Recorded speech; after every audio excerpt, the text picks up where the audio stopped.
Welcome, everyone. It's great to have you joining us today. I think we have most of the audience in from the Zoom waiting room now, so we'll go ahead and get started. I am Laura Schrake, and on behalf of the Council of the Great Lakes region, it's my pleasure to welcome you to today's webinar, where we will be discussing climate migration. The Council of the Great Lakes region is a network of organizations. We are committed to finding solutions for regional, socioeconomic, and environmental issues. And to do that, we lead collaborative programs, and we serve as a convener and a platform to facilitate knowledge sharing, like with our webinars, like with today, for example. Today, however, we are taking a new approach to our usual monthly webinars.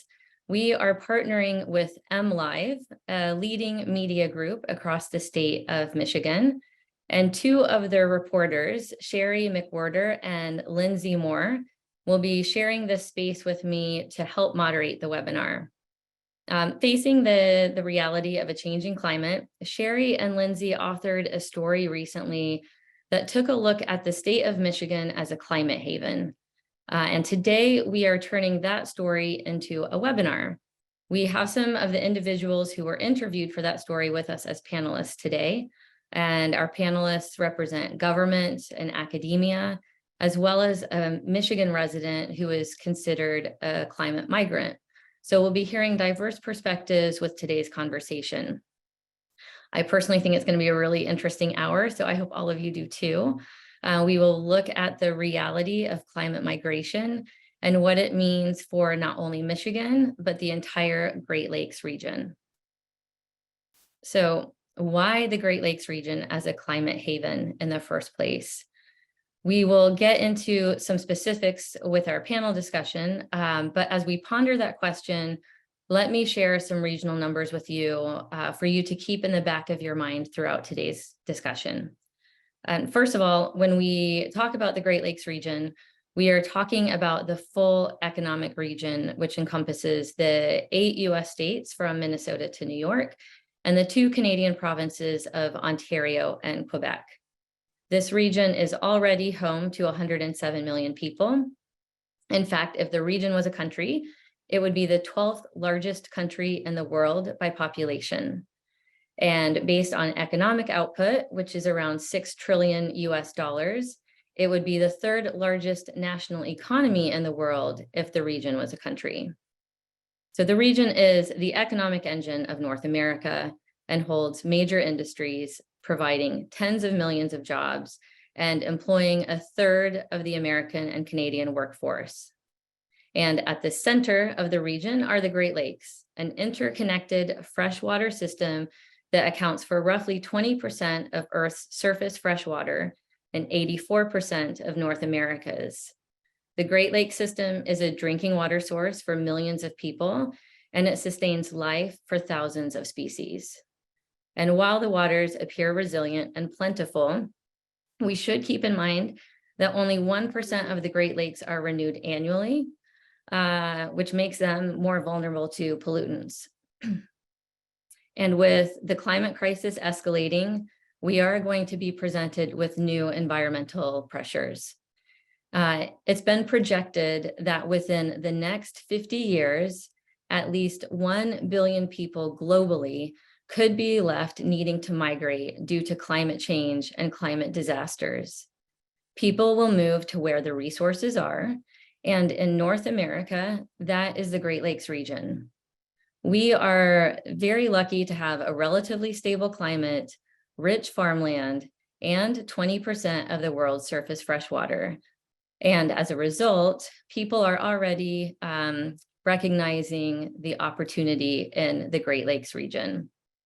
More people moving to the region means population growth, which could translate to economic growth, but it could also mean increased demand for affordable housing and infrastructure, and new pressures on our natural resources.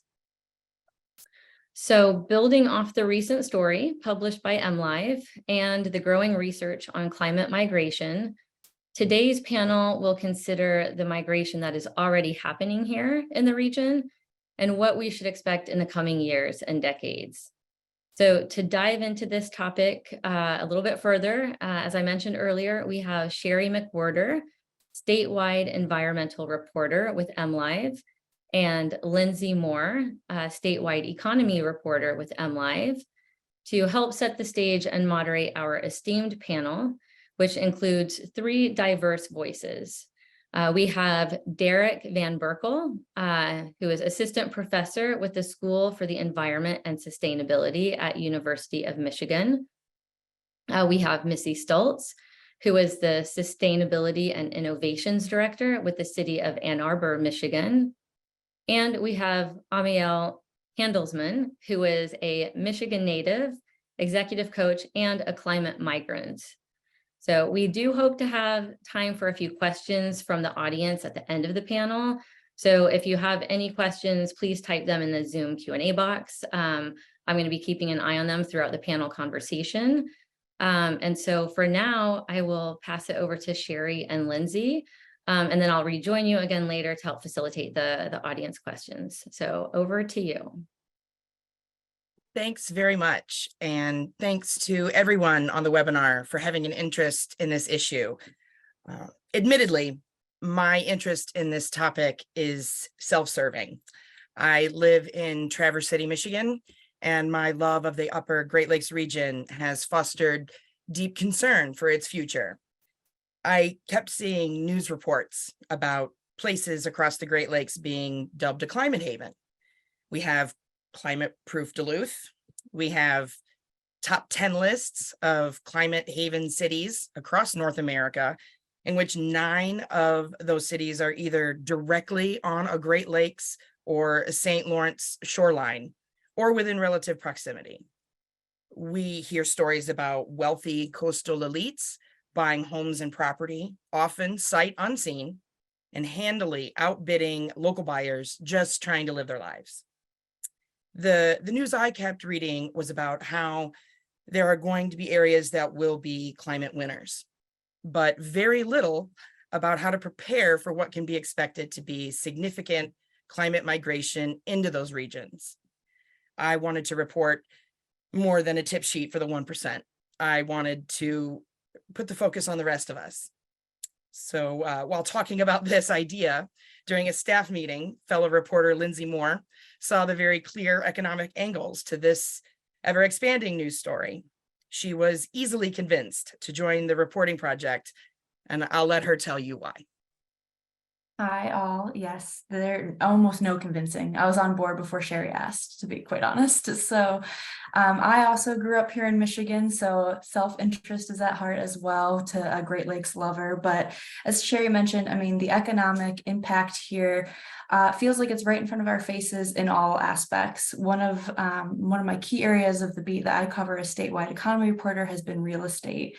It's no surprise to anybody trying to look at a house, buy a house, sell a house, even walk past one, that's incredibly competitive right now. But I was really kind of digging into why is Michigan's housing stock so far behind? We're playing such a big game of catch up still from the 2008 crash and then the pandemic stalling things out.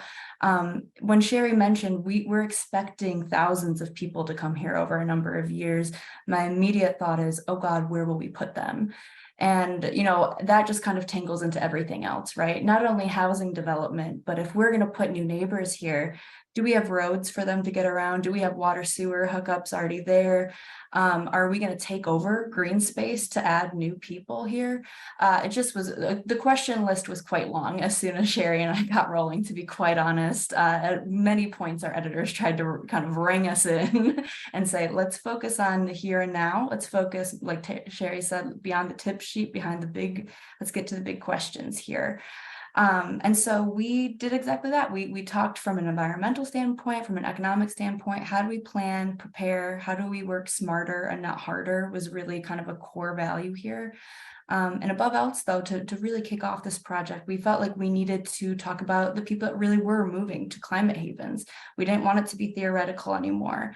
And so I was so grateful to meet Amiel in Ann Arbor, someone who did move back, boomeranged back to Michigan, Michigan. And I think we'll start a conversation there, that this is really happening in practice right now, that people really do feel the threat of the climate, and as that's a catalyst to move. So yeah.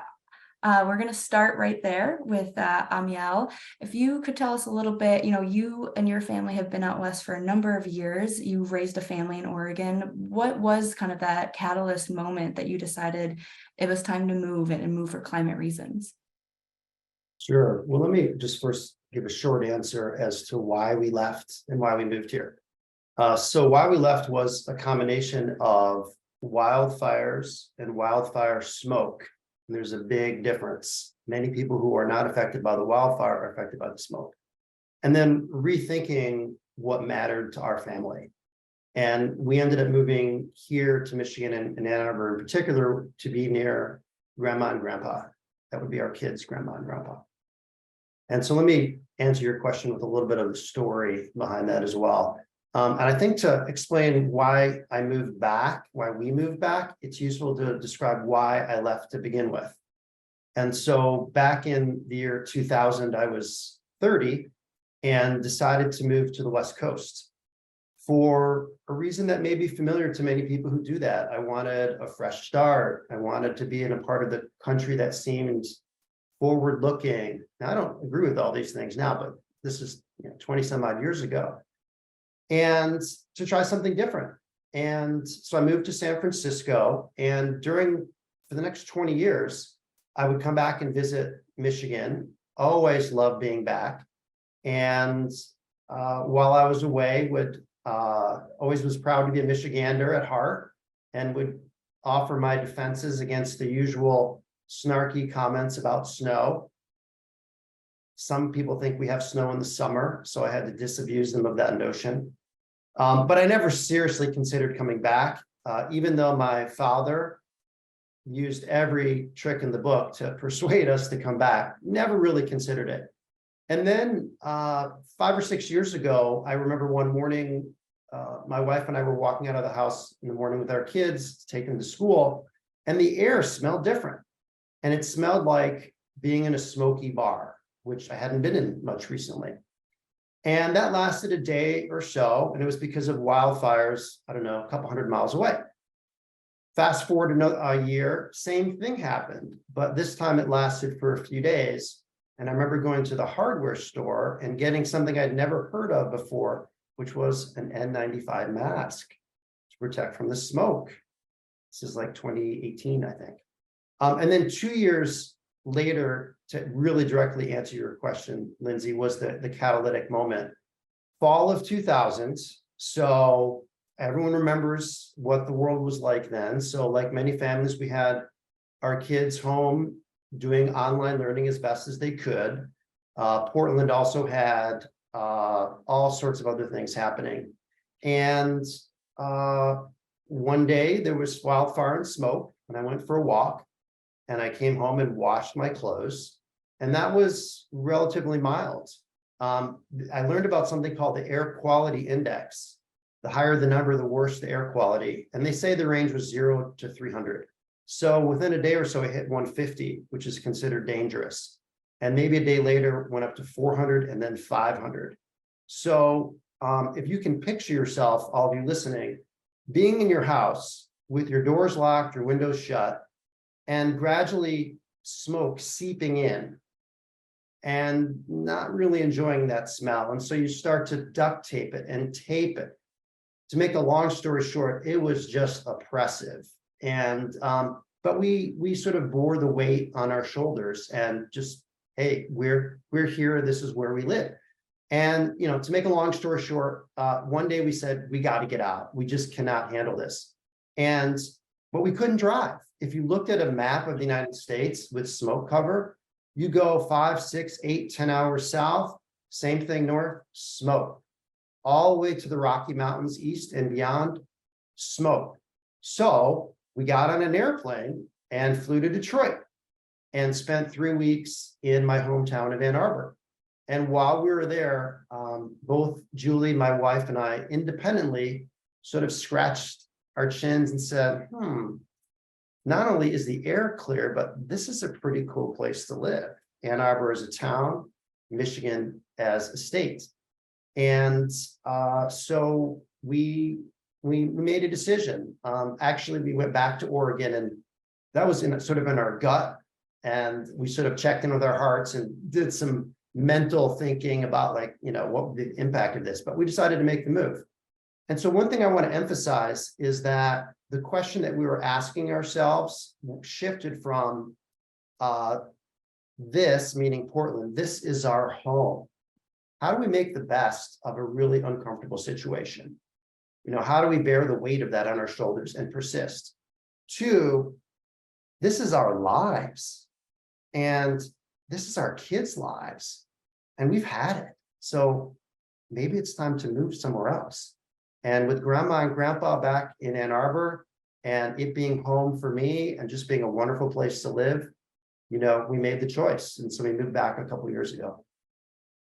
Yeah, I mean, when you first told me that story, it was so poignant to me, and it really felt like this driving force of why we need to be talking about this. And Sherry, our environmental reporter, kind of took that example and ran with it and said, okay, well, who's doing the work? Who's going to make this the place that this family wants to live in? So I'll kick it back over to you, because we have some smart folks to add on to that layered story here. Thanks very much. And thank you, Amiel, for the story, for sharing that.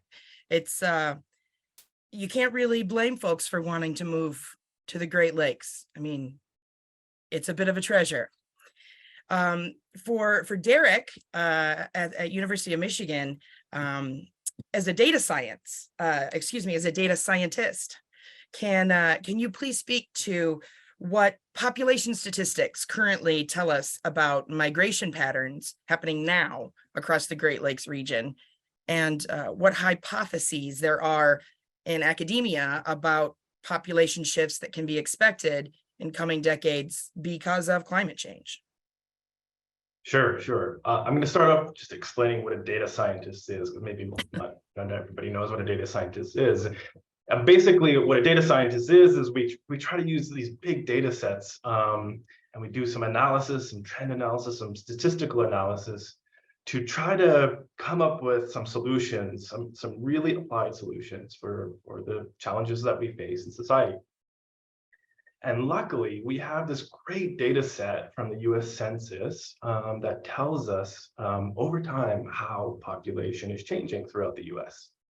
A valuable data source.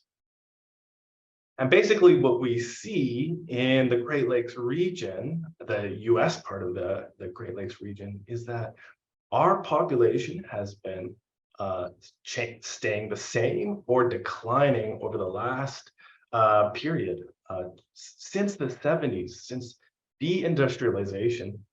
And that is somewhat attributed to deindustrialization, where there's less employment in this region, but actually over the last 10 years, more related to the fact that we have an aging population, and that population isn't being replaced by births or people moving into the region. There are definitely places that are still increasing in population. So Grand Rapids, Madison, Minneapolis, Detroit, those places are still receiving population, but it's not really attributed to immigration. Okay. So as a data scientist, that stagnation or that decrease basically tells me that I cannot do a trend analysis. If we said what happens in the future in 30 years, we would say, well, it's just going to stay the same. But obviously that's only one part of the story, right? If we look at migration, we have to look at kind of a broader scale. So what's happening in the US, what's happening globally. And obviously this conversation is about climate change and how that might actually push people to our region. So that part of the story, we might deal with that, and scientists often deal with that using scenario analysis. It's basically saying, what would happen if climate change in one region? How would we change socially? How would we change politically? And we try to kind of suss out what would maybe happen. So we obviously understand that there are places in 100 years, maybe 30 years, that are going to become, they're going to experience a lot more extreme weather, maybe related to fire, but also hurricanes and that sort of thing. And so one of the analysis that has been conducted kind of doing this scenario analysis is a researcher by the name of Matt Hauer, and he's from the University of Florida. And basically what he said is, well, what would happen if the people that are living in the low-lying areas that are susceptible to sea level rise, what would happen if they started to move away? And he looked at the kind of the population trends that we see today. Where are people moving? And he looked at different scenarios, and we basically found is that people wouldn't move to our region. People are not attracted for some reason to our region, the Great Lakes region. What he found is that people actually in the US, they moved a very short distance, maybe county to county or within the state itself. So at least right now, the signals that we're seeing in the data are saying, well, we don't expect kind of this huge amount of population coming to our region. But I think that's not the whole story. Obviously, with climate change, there's going to be a lot of kind of unexpected things happening. Obviously, places like the West are going to have more extreme droughts and fires and hurricanes and that sort of thing in the Gulf. And so we could kind of look at this in a different way, which is the pull factors related to our region. The migration data that we actually have for our region actually shows that people are moving in. There are places in our region where people are migrating, at least in the short term. Those tend to be places like the northern parts of Michigan and Wisconsin and Minnesota. And they're kind of concentrated around kind of like these wooded areas, these kind of beautiful areas. So there's some indication that there's people that are moving for amenities. They're moving for amenities. There's definitely a lot of think tanks and businesses that are projecting that population will come to our region. And so one of the thoughts, obviously, is that we have this great asset. We have this great abundance of water, and that could catalyze kind of economic opportunities towards kind of the water that we have. I think it's going to be a pleasant place to live. Obviously, people like water, they want to live near water. You can also think about the fact that in a kind of a warming climate, our winters are going to change. They might be a little bit survivable for people that are they're not used to winters. So there are definitely these pull factors that we could put in our scenarios of what might happen in the future. My own assessment of this is that it's really difficult to know when or who or how this is going to happen. And so sometimes just thinking about these scenarios and thinking about them at state and national levels is really important for us to kind of prepare our communities for this. We have challenges within the Great Lakes. We have aging infrastructure. So this, I think, is a really important conversation to start off these broader conversations about sustainability in our region. Yeah, thank you so much for that. I am very eagerly awaiting Matt's next paper to be published. I keep bothering him every few weeks with an email, like, when's it coming?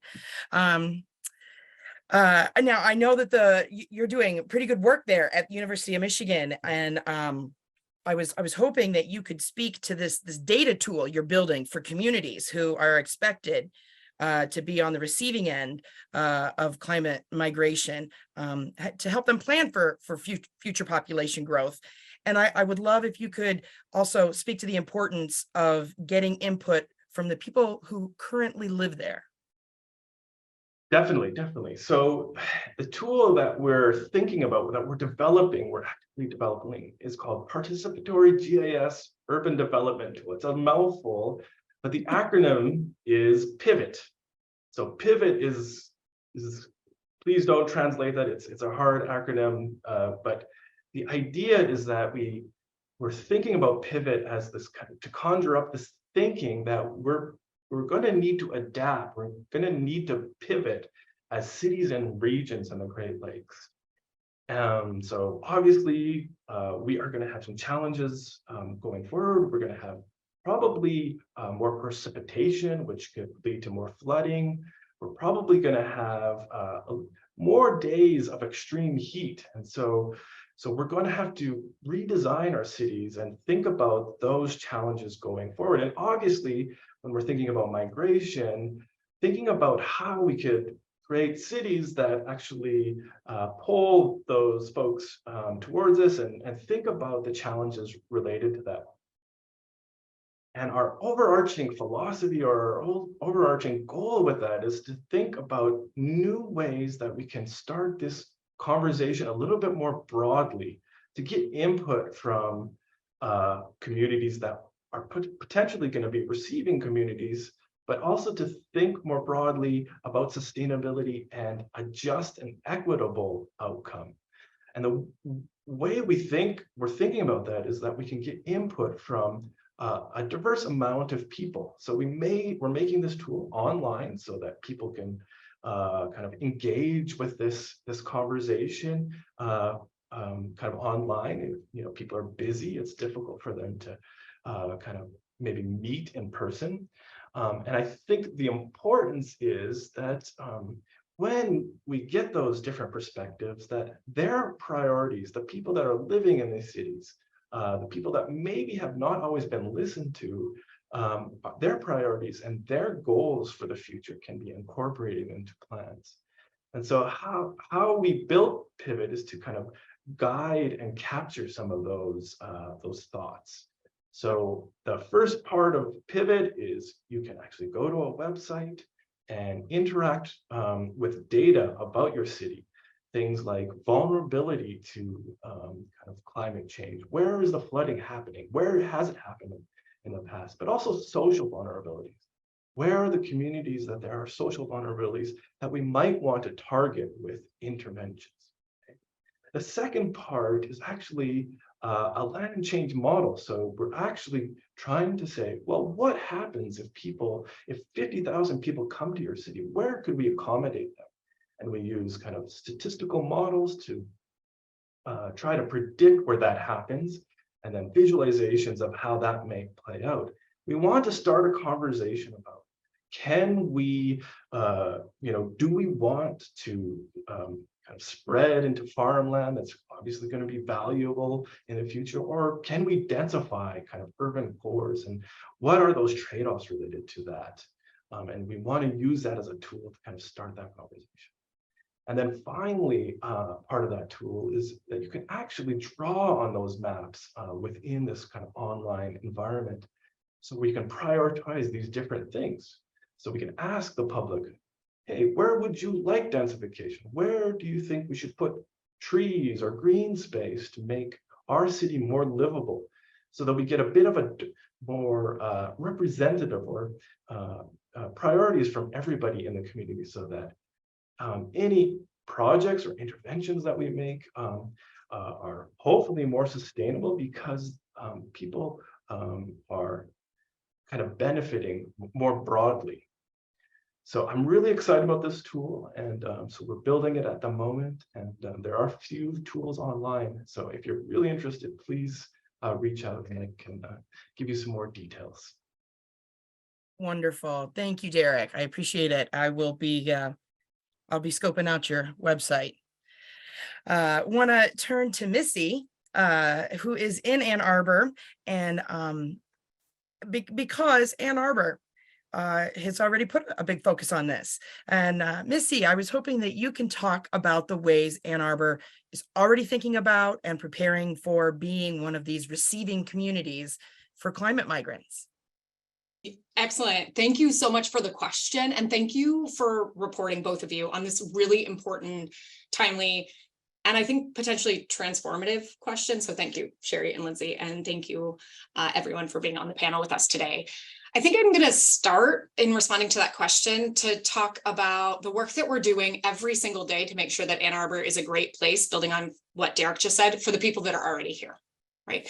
And so in doing that, that's making sure we're listening to our residents. We're focusing on quality of life. We're enhancing access to the accoutrements that make our place great. Right. And so in doing that, as we're making decisions at the city, we have moved to integrating climate change into those different variables as we're thinking about things like, how has temperature and precipitation changed over time? Well, I can tell you, we've experienced over a 30%, 37% actually increase in extreme rainfall that falls on the city. That matters, right, during a rainfall event. So how do we take that, look at future projections, and make sure as we're doing land use decision-making, or we're siting infrastructure, or we're enhancing our infrastructure, that we're including those physical changes in climate in our decision-making? Sort of makes sense, right? And I'm really proud of the city for the way we've seamlessly integrated kind of physical projections of climate change into our work.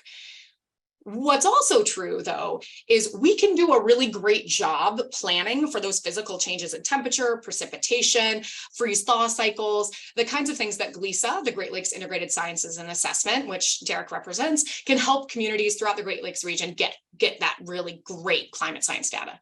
But if we don't think about climate migration and we don't think about demographic shifts in our region, then are we really going to be designing a climate smart future?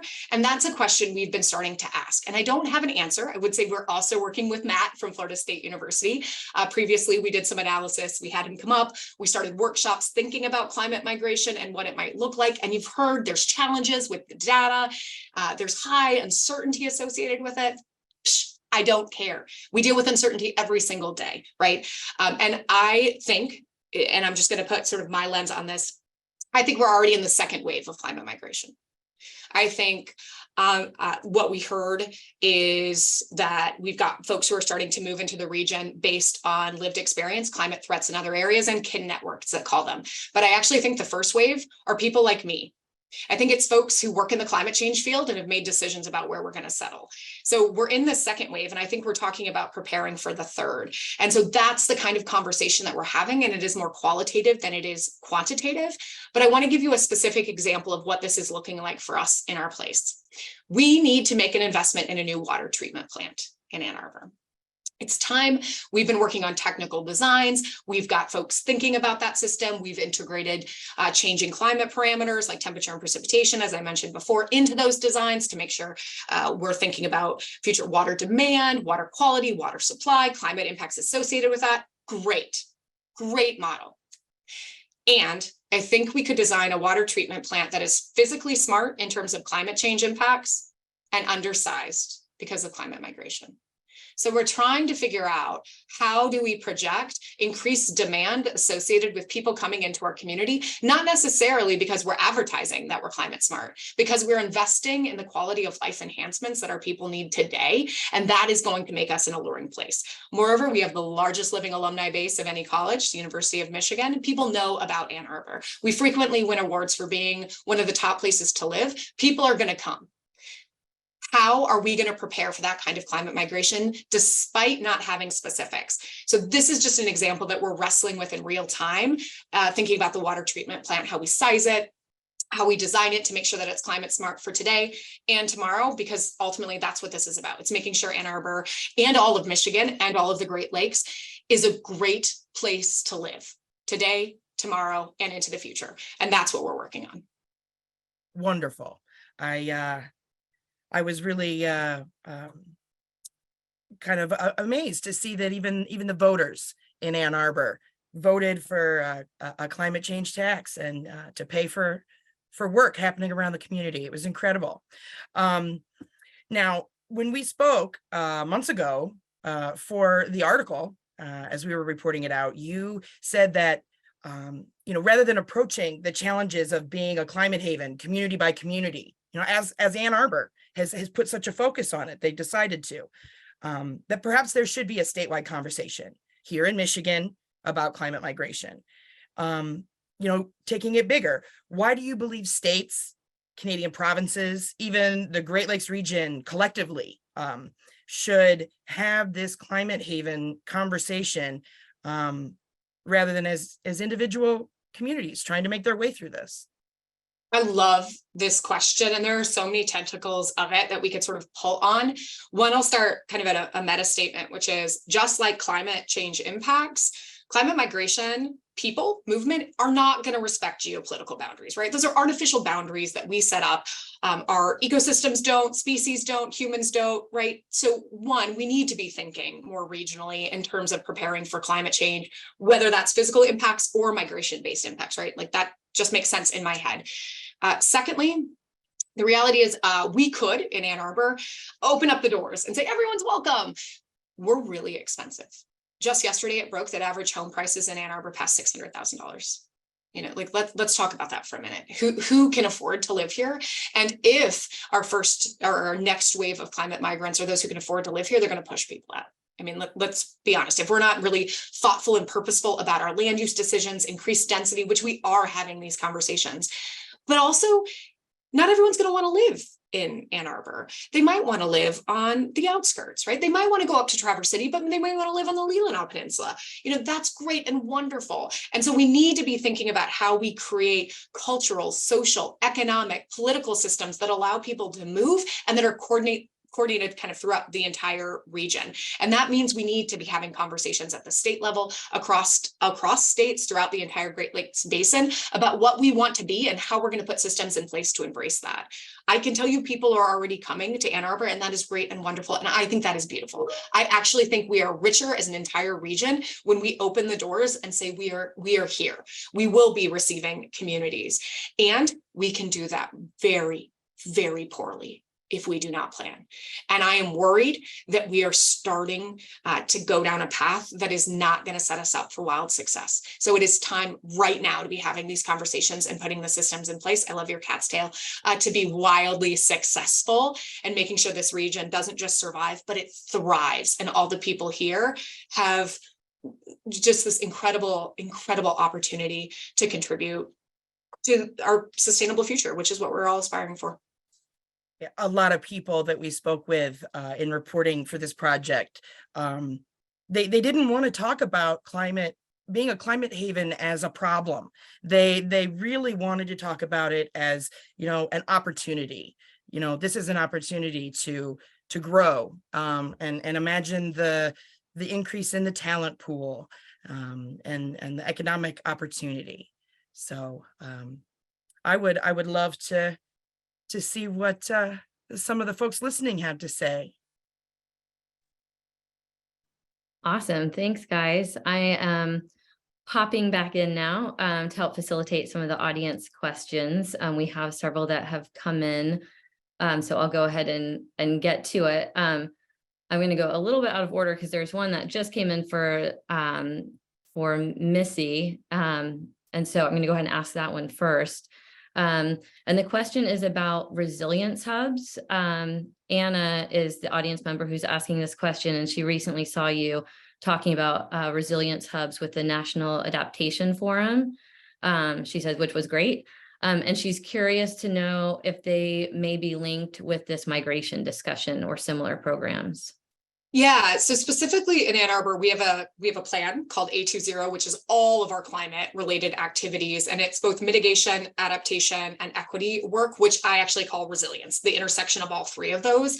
And so, yes, adaptation or our work in that space and resilience hubs are deeply tied with this conversation. Now, right now, our resilience hubs work is focusing on existing residents and how we work with frontline populations, our BIPOC community, and our community-based organizations to stand up and really support everyday service provision. And that includes during times of disaster. So if folks want to take a look at resilience hubs work, I love it. It's great. We just released our second, it's not, I guess it's public now, our second resilience hub. We'll do a ribbon cutting in a few weeks. And what's true is sort of the ethos of what I was saying. by investing in our existing residents, we're putting structures in place that for future residents who may come because of climate migration, we have the systems that can receive them and help do service provision. And that's how I view resilience hubs. It's not about a future resident, it's about today's resident, and it just happens to also be good for future residents coming into the area. Oh, great. And there's another question that's come in for you, Missy. So I'm just going to stick with you for a minute, if that's okay. This is from Hannah, and she's asking about the role of federal policy in supporting receiving communities. Do you have any thoughts you can share on that? A really interesting question. And I think I'd certainly love to spend more time really unpacking, because the answer is probably many, many things that we could use support for. I'll say maybe not for federal, but in this moment in time, one of the tensions that we sit with is I can deal with great uncertainty in terms of projections of migrants into the region. We deal with uncertainty all the time in how we plan. It's just kind of par for course in local government. But a lot of our colleagues in academia in particular, they deal with really small error bars, right? To publish and to bring new contributions to the literature forward, they've got to be tight. And so that's created a little bit of a tension. And I think there might be a role for lots of different stakeholders to really kind of break that open and say it is okay to have large error bars, because what we're talking about is decision relevant information that you need to give out to stakeholders. And so that is not answering the question directly, but an example of where we could use help. And I am sure I could probably punch out capacity, funding, probably some more technical tools would be helpful in this landscape as well. Sure. I can say a little bit about that. So generally, the adaptation that we've taken kind of at the federal level has been about managed retreat. So there are those places that have been targeted with basically moving populations away from kind of the most hazardous areas. So that has been the major kind of thrust of kind of federal policy, but it's definitely on the radar kind of in federal circles. So NOAA is really interested in this topic, and I think that there will be some more integration of this thinking within the Justice 40 kind of planning and funds and that sort of thing. It's very speculative on my part, but I think that it is on the radar, at least federally. Great. Thanks for contributing to that one, Derek. And since you've jumped in, this one might be, I see your name referenced in this question. So this is from Michael, and he's writing from Madeline Island, which has seen a 64% population increase from 2010 to 2020. And he asks, given Derek's analysis of the pull of the North Woods, how do small towns prepare for growth? And how do we get state and federal governments to pay attention financially to rural towns rather than focus exclusively climate impact on urban areas? That's a great question. Yeah, thank you, Michael. A great question. It's something that I'm hard pressed to really answer in a concrete way, I would say. I think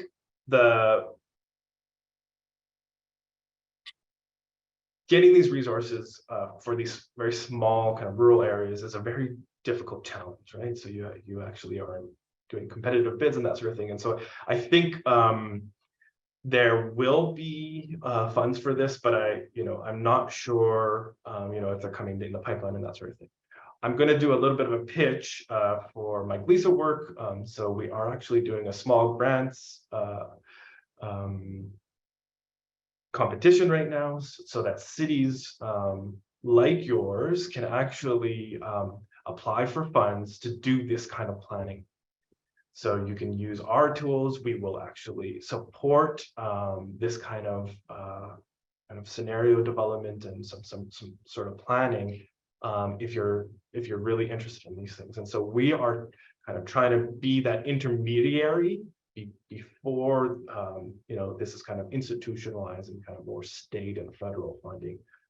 So we want to jumpstart those conversations at GLISA by giving out these small grants. And so there's a small grants competition and that will go live, I believe, on the GLISA website, which I will put in the chat. And I think that's next week sometime. So that is one way that you could actually jumpstart those conversations. Great, thanks, Derek. I will go to a question from Jeff, who asks, are state and other demographers in the Great Lakes states considering this phenomenon when putting together their 2050 population projections? Ours in Wisconsin won't be out until late 2023 or early 2024. I don't know. I don't know. I know that just to inform people generally, all states have to make those population projections. My experience with them has been that they use very simple models, so they just project out from previous trends. And I think some of the things that I've talked about is that there's a lot of uncertainty about this. So I would speculate that it's a little difficult for them to think that far ahead. Usually it's only like 30 years in the future. And so I'm kind of skeptical that they would be able to kind of incorporate those more complex model projections. I would just add, we had this conversation with our regional council of government who does a lot of our local projections, and this was really complicated for them to figure out how to do. And so the answer was no. They were asking questions, but the models themselves that they were producing, the results from them were not factoring in climate-based migration. So wild, wild west is kind of what it feels like. Mm-hmm. But it's on the radar. Do you think? Let's say hopefully. Yeah. Okay, great. I'm going to throw in a question of my own because often our webinars are around business and sustainability. So I just would love to hear any thoughts on in terms of economic opportunities, but also challenges that might come with the influx of climate migrants. If any of you have any thoughts on what the role of businesses will play. Does anybody want to take a stab at that one? Sure, I'll tell you a little bit about what came up when I asked those questions for this project. Actually, a piece that kind of cutting room floor didn't make it to the project was I did some interviews with corporate real estate as well. And so that was kind of a big one in terms of insurance, right? The money, the cost of doing business in a place that might flood or might burn or might get swept away, to be blunt. And so that kind of came up very quickly in conversations when choosing these large projects. Where will we go? The other side of that coin, Michigan is seeing this quite a bit, as is a lot of the Great Lakes region, is when corporations are choosing, big, what we call mega sites, is the green space kind of dance that we're doing. What are we losing as we're bringing corporates and as we're bringing then, new people here as well? Like, it's all tied together, as we've noted throughout this conversation, that we want to bring jobs to the areas that people want to live. They want to live in climate havens. What are we taking away? What gets subtracted in that equation? And oftentimes it's the one thing that we all came here for, which is the land or the space, the water, etc. So I think all of what I just said could be summarized as corporations need or should be thinking about how to be a good neighbor in all of this. The other side of that coin, I'll go back and forth. I'm a journalist, I'm unbiased. The other side of that is that they get, Sherry mentioned, this talent pool has been brought up over and over in my reporting on this, of where do people with remote work want to live? Let's kind of follow them, or let's at least make it available for them to work for us. And if everybody wants to work on a lakeshore, why would you not? We need to adapt to that as well, as what I've seen quite a bit in. So that's my 2 cents as the economy reporter. That's great. Thanks, Lindsay. All right, well, I'll get back to some audience questions then. Let's see, here is one, they're starting to really flow in now. So this question is, what risks of social unrest or threats of political violence does this panel perceive might take place during a disruptive period of accelerated climate migration based upon the anti-lockdown actions that occurred during the pandemic? Does anybody want to take a take on that one? I'll do a broad. I'm not going to answer that concretely because I do think that's a good question. It's not one that we hit on in this reporting. I will say something that Sherry and I feel passionate about is just talking about the inequity across the board. I think our panelists have spoken to that at length, and there's more reporting to be done there. I think, as with everything, that's where you see tension, whether it be political unrest or anything else. And I do think our panelists have kind of spoken to that it needs to be thoughtful to get ahead of it and not be retroactive for who gets pushed out to the fringe, who gets to be the outlier because they either couldn't afford or they just couldn't, feasibly stay where they wanted to go and where everybody decided they wanted to go as well. I know that this is not answering the question directly. This is the best version of the answer I have, but I will write it down in my notebook to ask people that know better than I for the next story. Sure. Well, can I jump in on this? I don't know that I can answer the bigger kind of context about social unrest, but I want to name that in many of our places, we already are at a really tense moment about what we are and what we're becoming. In Ann Arbor, we're having conversations about land use and infill, and that's a very divisive issue. I mean, almost like 49.9 to 50.1%, sort of talking about more neighbors, less neighbors, go back to the 80s, go forward to the future. And so I think that in some ways, the experience that we're currently living is indicative of what's likely to happen and how delicate we are in those conversations and how we recognize the tension between most people having their wealth tied up in an asset, likely that property, that home that they own, versus when's enough. Let's have that real conversation. I will transparently tell you, I bought a home at $170,000 and now it's priced almost $600,000. That seems like enough. But when is it enough? And when are we going to have that conversation and be really frank about creating space for other people to have the opportunities that some of us, that I have been lucky enough to be afforded with. And I think we just need to take off our little kid gloves and have a real conversation about what we want to become, who we are and what we want to become. Absolutely. I think that's a great way to put it. And that equity piece, that environmental justice has to be part of the conversation, now and moving forward with the planning and preparations for this climate migration. So thanks for that. I'm going to switch to a question about ecological infrastructure. This one came in from Phyllis. It says, we need to integrate this planning with sustaining ecological infrastructure, which Michigan is so fortunate to have. Already, we are seeing unplanned expansion of cities in northern Michigan, and we must stay ahead of this growth in order to sustain the very things that make Michigan such a wonderful, wonderful place to live. What are your thoughts on this? I agree. Agree. And it speaks to the need for planning across jurisdictional boundaries, right? That we've got to be thinking together about where we want development to go and what we want to preserve. Because if we do this island by island, we're not going to succeed. I thought I'd contribute that one of the articles that we published in our project was specifically looking at the green space issue, how to preserve what makes the communities they are with the green spaces they have, how to decide which green spaces should be built upon and which ones should be protected.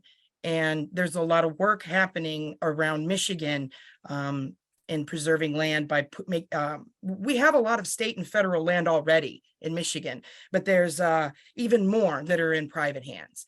And a lot of work is being done in the conservation arena through conservation easements, and those are forever. And that means that the land can't be developed. It'll always be either a natural space or working farmland. So there's a lot of work happening there to preserve as much as possible of what we have. Yeah, that's really important. And I think that we had a question about the conservation easement. So I think that you may have answered 2 in 1 there, Sherry. Thank you.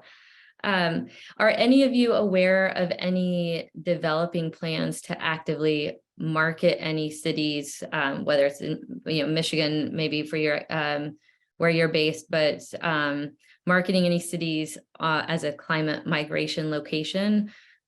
Sherry, I think maybe you came across some of this in your reporting, but like promotional campaigns for cities and drawing people to those locations. We did, and I'll have Lindsay speak to that because she works more closely with the organization here in Michigan that's thinking about that. Yeah, so as Sherry kind of started this conversation, there is that list, as she mentioned, she actually spent a little bit of time in Duluth, which I think maybe they branded climate proof, I don't know, but it rhymes nicely, so that's great marketing. As well, I mean, Ann Arbor, Detroit on the list, and also within Southeast Michigan, they were definitely, working regionally just to talk county by county about what that meant. For us, especially, I believe Derek mentioned population, right? When we're looking at numbers, that pocket of Michigan, as well as the state as a whole, really needs people to come back. It's been flat for some time, flat to declining. As Derek mentioned, it's not the birth rate or the death rate that is, really doing this. So they need that inward migration to come back for jobs. And so that has been kind of a great flag to raise in that element, right? Come here to beautiful Great Lakes region. Similarly, I hate to put you on the spot.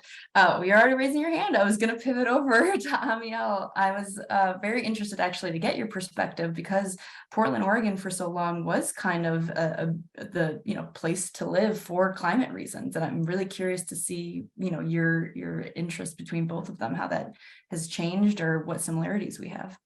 Yeah, let me briefly say why I raised my hand to begin with. So living in California and Oregon, every so often, billboards on the highways would have advertisements from the state of Michigan to move for work. And, Michigan is varied because it's so dependent on durable goods over time, from have jobs need people to have people need jobs. And so that was reflected in the billboards. So I know that the state knows how to do it. I never saw one for climate. Now, as for Portland, absolutely, we always saw ourselves and experienced it as where California folks went to escape not only forest fires and mudslides and so on, but also overcrowding and having to commute long hours on the highway. And some of that hasn't changed, but I would suspect that the image of it being a climate haven very much has. And I'm glad that we're both talking about why people might be drawn to Michigan, but also the risks, because again, it was almost overnight. Oregon went from a climate haven to, well, I don't think they've actually acknowledged what they are now. And that's one of the difficulties in a region that people have, is you have a certain identity of who you are, and then the world changes, and then you begin to say, oh, can I actually accept what is? And I like to think of it as accepting the brutal facts, forming a creative response anytime something hits you. Yeah, and thank you for bringing the Michigan billboards, Pure Michigan, in tandem of Sherry working on this. And from the environmental standpoint, I was talking with Pure Michigan, I was talking to the Michigan Economic Development Corporation, and both of them said, we are a climate winner. We want to draw people here for this reason. So it is so satisfying to hear that you actually saw the billboard, the actual tangible part of Pure Michigan come here. I wouldn't be surprised if that money is ramping up, to be quite frank. So. Sherry, did you want to add something? I did. I saw that there was a comment in the chat circle that I wanted to address. Someone said that the term climate change haven seems a little misleading, and I did want to address that. I understand that feels like a misnomer. It is absolutely true that we are going to be experiencing the effects of climate change here in the Great Lakes. There will be changes. There will be changes that we can't stop already, and there will be things that are expected that we could do something about today if we strive to do so. What it means is that things won't be as problematic here as they might be in other places. It will be, the air will be more tolerable here. There will be fewer wildfires here. That's the difference. It's not that we're not going to experience climate change. Every place on the planet is going to experience climate change. We already are. And so thank you, Rex, for bringing that point up. Can I just quickly jump in on that, because I saw that too and wanted to say that's precisely right. And part of our philosophy in Ann Arbor is that we're doing everything we can to address climate change. We are aggressively running at community-wide carbon neutrality in a just and equitable way by 2030. And what I think that means is when we are successful, that makes us an alluring place for people to come. So it's not that we're saying by focusing on climate mitigation, by focusing on enhancing the resilience of our people and our place here today, that is actually, I think, going to make us more of a draw for folks to come into the region. And so we're not going to go out and be like, look, we're a climate haven. At least I don't think that's what we'll end up doing. We're just going to lead the fight against climate change. Those are great points. And I'm glad that you saw that comment in the chat or the Q&A. It gets a little tricky sometimes to try to sort through all of them as they come in. But this hour flew by. I thought it might, but it's unfortunately we were 2 minutes over time, so we're going to have to wrap it up. Thank you to our panelists, Derek, Missy, Amiel, for joining us today and sharing your wisdom and experience and knowledge. And thank you, MLive, Sherry, and Lindsay for your partnership and for moderating the panel today. I really appreciate your time and the valuable conversation. I know our audience did as well, especially with the loads of questions that we had coming in. I would also like to mention the Herb Family Foundation.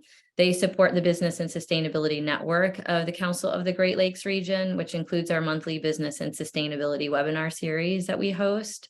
And our next webinar is on May 31st.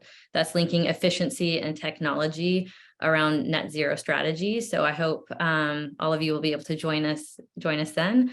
But again, thank you so much to our panelists and MLive moderators. Really appreciate your time and joining us today. And thank you to our audience as well. Have a great rest of your day.